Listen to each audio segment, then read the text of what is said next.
កន្លងមកនេះគឺយើងបានចូលរួមជាមួយគ្នាក្នុងការបាទកំណត់នៅចក្ខុវិស័យក្នុងការកំណត់នៅយុទ្ធសាស្ត្រក្នុងការកំណត់នៅយន្តការក្នុងការអនុវត្តការងាររបស់យើងជាយុទ្ធសាស្ត្រជាមួយគ្នាហើយការងារនេះគឺយើងនៅតែបន្តជំរុញហើយការងារពាក់ព័ន្ធទៅនឹងការពង្រឹងសមត្ថភាពស្ថាប័នហើយនឹងគៀកោលើការគ្រប់គ្រងមកលើស្ថាប័នជាការងារដែលយើងត្រូវតែបន្តអនុវត្តជាបន្តបន្ទាប់ដើម្បីជំរុញធ្វើយ៉ាងណានោះគឺសម្រេចបាននៅចក្ខុវិស័យហើយនឹង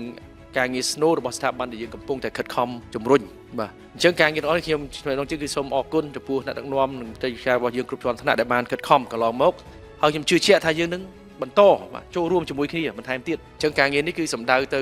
ទាំងការងាររៀបចំទុកដាក់ផ្ទះរបស់យើងទាំងការងារក្នុងការរៀបចំការងារជាគំនិតផ្ដួចផ្ដើមថ្មីរួមទាំងការងារពាក់ព័ន្ធនឹងទស្សនៈទានហើយនឹងសេចក្តីព្រៀងច្បាប់របស់យើងទាំងអស់នេះព្រោះការងារទាំងអស់នេះគឺនឹងកំណត់ឲ្យមាននៅគំនិតផ្ដួចផ្ដើមថ្មីមួយចំនួនហើយតែយើងដាក់ចូលហើយទៅមានការសម្រេចទៅលើការងារទាំងអស់នេះហើយយើងត្រូវតែចូលរួមអនុវត្តភ្លាមហើយ